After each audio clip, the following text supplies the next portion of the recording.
ಶ್ರೀ ಪರಾಭವನಾಮ ಸಂವತ್ಸರ ಉತ್ತರಾಯಣ ಗ್ರೀಷ್ಮಋತು ನಿಜ ಜ್ಯೇಷ್ಠ ಮಾಸ ಶುಕ್ಲ ಪಕ್ಷವಾಗಿದೆ.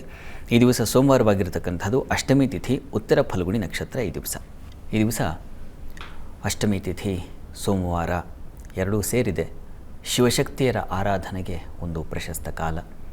ಹೀಗಾಗಿ ಈ ದಿವಸ ಶಿವನ ಪ್ರಾರ್ಥನೆಯನ್ನು, ಅಮ್ಮನವರ ಪ್ರಾರ್ಥನೆಯನ್ನು, ಆ ಎರಡೂ ಏಕವಾಗಿರತಕ್ಕಂಥ ಶಕ್ತಿ ಅರ್ಧನಾರೀಶ್ವರ. ಹೀಗಾಗಿ ಅರ್ಧನಾರೀಶ್ವರ ಪ್ರಾರ್ಥನೆ ಮಾಡಿದ್ರೆ ದಾಂಪತ್ಯದಲ್ಲಿ ಮನಸ್ತಾಪಗಳು, ಭಿನ್ನಾಭಿಪ್ರಾಯಗಳು ದೂರಾಗಿ ಅವರು ಹೇಗೆ ಮಾತು, ಮನಸ್ಸು, ದೇಹ ಎಲ್ಲ ಒಂದಾಗಿದ್ದಾರೋ ಪಾರ್ವತಿ ಪರಮೇಶ್ವರು ಆದಿ ದಂಪತಿಗಳು, ಆ ರೀತಿಯ ಅವರ ಆರಾಧನೆಯಿಂದ ಏನಾಗುತ್ತೆ, ಅವರ ಕೃಪೆ ಉಂಟಾಗಿ ನಮ್ಮಲ್ಲೂ ಅಂಥ ಪ್ರೀತಿ ಬಾಂಧವ್ಯ ಏರ್ಪಾಡಾಗುತ್ತೆ. ಹೀಗಾಗಿ ಆ ಪಾರ್ವತಿ ಪರಮೇಶ್ವರ ಸ್ತುತಿಯನ್ನು ಅದನ್ನು ಪಠನ ಮಾಡಿದ್ರೂ ಆಗುತ್ತೆ, ಮಾಡಿ. ಮತ್ತು ಈ ದಿವಸ ಮುಖ್ಯವಾಗಿ ಬುಧಗ್ರಹ ಸಂಕ್ರಮಣವನ್ನು ನೋಡ್ತೀವಿ. ಬುಧಗ್ರಹ ಅವನು ಕರ್ಕಟಕ ರಾಶಿಯನ್ನು ಪ್ರವೇಶ ಮಾಡ್ತಾನೆ. ಚಂದ್ರನ ಮನೆಯನ್ನು, ತಂದೆಯ ಮನೆಗೆ ಪ್ರವೇಶ. ಬುಧನಿಗೆ ತಂದೆ ಚಂದ್ರ. ಹೀಗಾಗಿ ಚಂದ್ರನ ಮನೆಯಲ್ಲಿ ಬುಧ ಸಂಚರಿಸುವಾಗ ಜಲಾರ್ಜಿತ ಸ್ವಹ ಅಂತ ಹೇಳಿದೆ. ನೀರಿನ ಉತ್ಪನ್ನಗಳನ್ನು ಬಳಸಿ, ನೀರನ್ನು ಬಳಸಿ ಮಾಡ್ತಕ್ಕಂಥ ಯಾವ ವ್ಯವಹಾರ ಚಟುವಟಿಕೆಗಳು, ಕಾರ್ಯಗಳು, ಕೆಲಸಗಳು ಇದ್ದಾವೋ ಅಡುಗೆ ಮನೆಯಿಂದ ಶುರುವಾಗುತ್ತೆ. ಅನ್ನ ಬೇಯಬೇಕು ಅಂದರೆ ಅಕ್ಕಿಗೆ ನೀರು ಸುರಿಬೇಕಲ್ಲ, ಅದು ಕಾರ್ಯ ಜಲಕಾರ್ಯ ಬೇಗನೆ. ಇಷ್ಟು ದಿವಸ ಹೇಗೋ ಅನ್ನ ಮಾಡ್ತಾಯಿದ್ರೆ ಈಗ ಒಂದು ಲಕ್ಷಣವಾಗಿ ಅಳತೆ ಕರೆಕ್ಟಾಗಿ, ಬುಧ ಅಳತೆ ಮಾನದಂಡಕ್ಕೆ ಪ್ರತಿನಿಧಿ ಅಲ್ವಾ.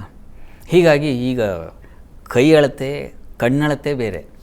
ಈಗ ಹಾಗಲ್ಲ, ಒಂದು ಲೋಟ ತೊಗೊಂಡು ಇಷ್ಟು ಅಕ್ಕಿಗೆ ಇಷ್ಟೇ ನೀರು ಹಾಕ್ತೀನಿ ಅಂತ ಈ ಥರದೊಂದು ಆಲೋಚನೆ ಬರುತ್ತೆ. ನೋಡೋಣ, ಈ ಸಲ ಟೆಸ್ಟ್ ಮಾಡೋಣ, ಎಷ್ಟು ಹಾಲಿಗೆ ಎಷ್ಟು ಟೀ ಪುಡಿ ಹಾಕಿದ್ರೆ ಅದು ಚೆನ್ನಾಗಿ ಅರಳುತ್ತೆ.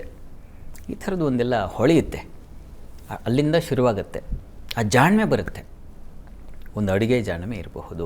ವಿದ್ಯಾಭ್ಯಾಸದಲ್ಲೂ ಅಷ್ಟೇ ಶಿಸ್ತಾಗಿ ಕಲಿಬೇಕು ಅಂದರೆ ಹೀಗೆ ಅಚ್ಚುಕಟ್ಟಾಗಿ ಈ ದಿವಸ ಇಷ್ಟನ್ನು ಮುಗಿಸ್ತೀನಿ ನಾನು, ಈ ರೀತಿಯ ಒಂದು ಬುಧನ ಪ್ರೇರಣೆ ಆಗುತ್ತೆ. ಅವನು ಚಂದ್ರನು ಪರಮಜ್ಞಾನಿ, ಅವನ ಮಗ ಬುಧ ಇನ್ನೂ ಪ್ರಚಂಡ.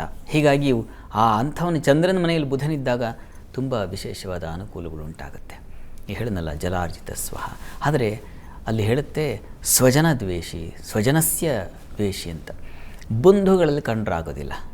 ನೀವು ಬುಧನಿಗೇ ಚಂದ್ರನ ಕಂಡ್ರೆ ಆಗೋದಿಲ್ವಲ್ಲ, ಅಪ್ಪನ ಕಂಡ್ರೆ ಆಗೋದೇ ಇಲ್ಲ ಬುಧನಿಗೆ. ಆದರೆ ಚಂದ್ರನಿಗೆ ತೊಂದರೆ ಇಲ್ಲ. ಹೀಗಾಗಿ ಬಂಧುಗಳಲ್ಲಿ ಸ್ವಲ್ಪ ದ್ವೇಷ, ಅದರಲ್ಲೂ ತಾಯಿ ಕಡೆ ಕಂಡ್ರೆ ಆಗೋದಿಲ್ಲ. ಅವರು ಹೀಗೆ ಮಾಡಿದ್ರು, ಅವ್ರು ಹೀಗೆ ಅಂದರು, ಅವ್ರು ಬರಲಿಲ್ಲ, ನಮ್ಮನ್ನು ಕರೀಲಿಲ್ಲ. ಇದೆಯಲ್ಲ ಈ ಬಂಧುಗಳ ಒಂದು ಸಣ್ಣ ಮಾತು ಕೂಡ ತುಂಬ ವಿಷಯುಕ್ತವಾಗಿಬಿಡುತ್ತೆ. ಅದು ಅಂಥದ್ದೊಂದು ಬಂಧು ದ್ವೇಷ ಶುರುವಾಗ್ಬಿಡೋ ಸಾಧ್ಯತೆಯನ್ನು ಸೂಚಿಸುತ್ತೆ. ಹೀಗಾಗಿ ಎಚ್ಚರಿಕೆ ನೋಡಿ. ಅಂಟು ಜಾಸ್ತಿ ನಮ್ಮನ್ನು ಹಿಂಸೆ ಮಾಡುತ್ತೆ. ಅಂಟಿಯೂ ಅಂಟದಾಗಿರಬೇಕು. ಅದು ಯಾರ ಜೊತೆಗೇ ಇರಲಿ, ಸ್ನೇಹಿತರು ಅಷ್ಟೇ, ಬಂಧುಗಳು ಅಷ್ಟೇ.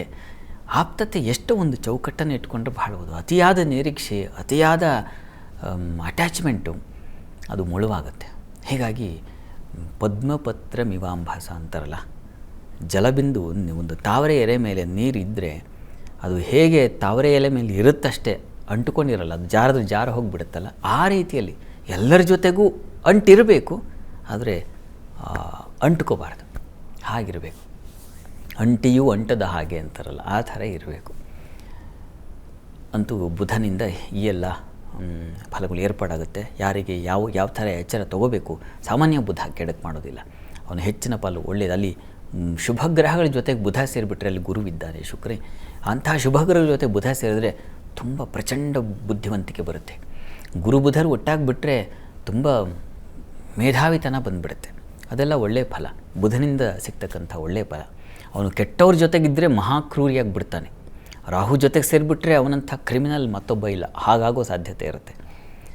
ಆದರೆ ಒಳ್ಳೆ ಗ್ರಹಗಳ ಜೊತೆಗೆ ಸೇರಿದ್ರೆ ಅಂಥ ಕ್ರಿಮಿನಲ್ಸನ್ನು ತಿದ್ದುಪಡಿ ಮಾಡ್ತಕ್ಕಂಥ ವೈದ್ಯರಾಗಿಬಿಡ್ತಾರೆ, ಮನೋವೈದ್ಯರು ಅಂತೀವಲ್ಲ, ಆ ರೀತಿಯಲ್ಲಿ ಇರಲಿ.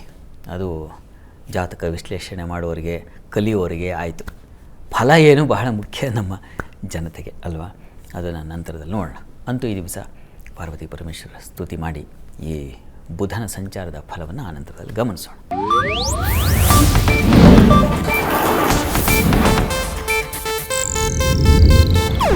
ಇದು ಏಷ್ಯಾನೆಟ್ ನ್ಯೂಸ್ ನೆಟ್ವರ್ಕ್ ಪ್ರಸ್ತುತಿ.